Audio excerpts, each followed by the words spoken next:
Supreme court తీర్పును స్వాగతిస్తున్నామని మాజీ మంత్రి గుడివాడ అమర్నాథ్ తెలిపారు. స్వతంత్ర దర్యాప్తు వల్ల నిజానిజాలు తేలుతాయన్నారు. హిందువుల మనోభావాలు దెబ్బతీసేలా జరిగిన చర్యలపై భక్తులు ఆందోళన వ్యక్తం చేశారంటున్న గుడివాడ అమర్నాథ్తో మా ప్రతినిధి నాయుడు ఫేస్ టు ఫేస్.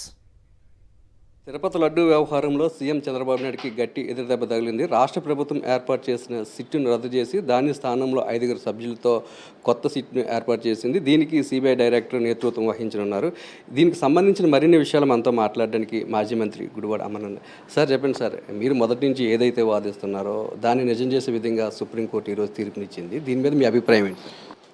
ఇది ఫస్ట్ నుంచి మేము అనేది ఏంటంటే, ఇది ఒక ఆంధ్రప్రదేశ్ రాష్ట్రంలో ఉన్నటువంటి ప్రజలకో లేకపోతే ఆంధ్రప్రదేశ్లో ఉన్నటువంటి హిందువులకో సంబంధించినటువంటి అంశం కాదు.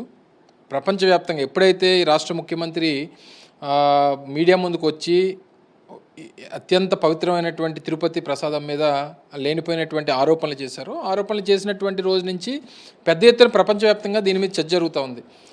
చర్చ జరుగుతున్నప్పుడు మళ్ళీ దాన్ని ఖర్చుకొని మళ్ళీ ఏమీ తెలియనట్టు ఆయన మళ్ళీ మాటలు మార్చడం, లేకపోతే వారి క్యాబినెట్లో ఉన్నటువంటి మంత్రులు మాట్లాడినటువంటి తీరు చూసిన తర్వాత అందరిలో లేనిపోయినటువంటి అనుమానాలన్నీ సృష్టించారు.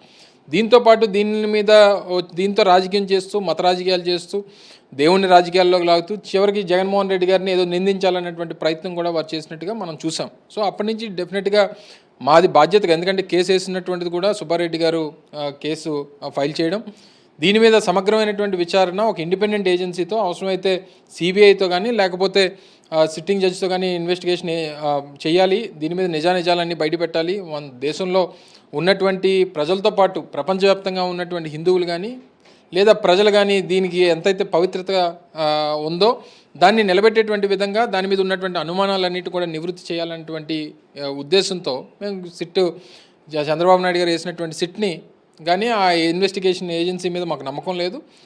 తప్పకుండా సిబిఐ ఎంక్వైరీ జరగాలనేటువంటిది వైఎస్ఆర్ కాంగ్రెస్ పార్టీ డిమాండ్ చేసింది.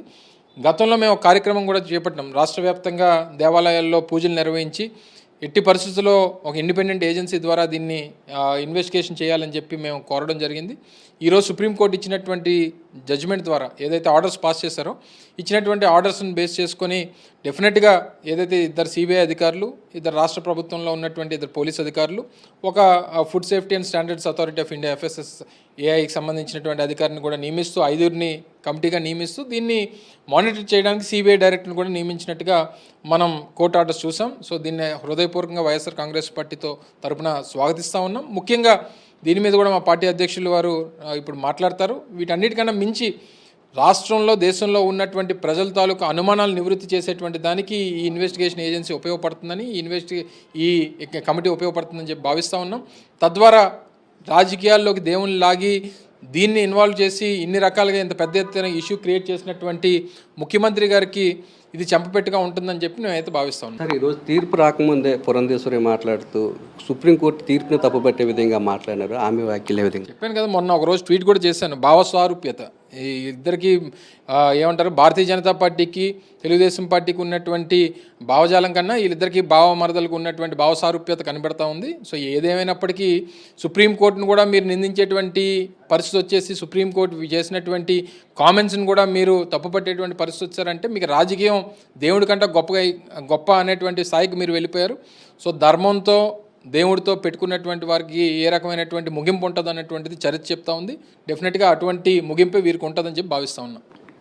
సుప్రీంకోర్టు ఏదైతే ఒక తీర్పునిచ్చిందో ఆ తీర్పును హృదయపూర్వకంగా స్వాగతిస్తున్నామని, తాము మొదటి నుంచి కూడా రాష్ట్ర ప్రభుత్వం ఏర్పాటు చేస్తున్న సిట్ ద్వారా వాస్తవాలు రావని, తాము ఏదైతే సుప్రీంకోర్టు దృష్టికి తీసుకెళ్లామో, వైఎస్ఆర్సీపీ ఏదైతే ఒక డిమాండ్ని తెరపైకి తీసుకొచ్చిందో దానికి అనుగుణంగా సుప్రీంకోర్టు తీర్పు ఇవ్వడాన్ని స్వాగతిస్తున్నామని, దేవుడితో ఎవరు రాజకీయాలు మాట్లాడినా వారికి తగిన శాస్తి జరుగుతుందని మాజీ మంత్రి గుడివాడ అమర్నాథ్ చెప్తున్నారు. కెమెరామెన్ అప్పలరాజుతో నాయుడు, విశాఖపట్నం నుంచి.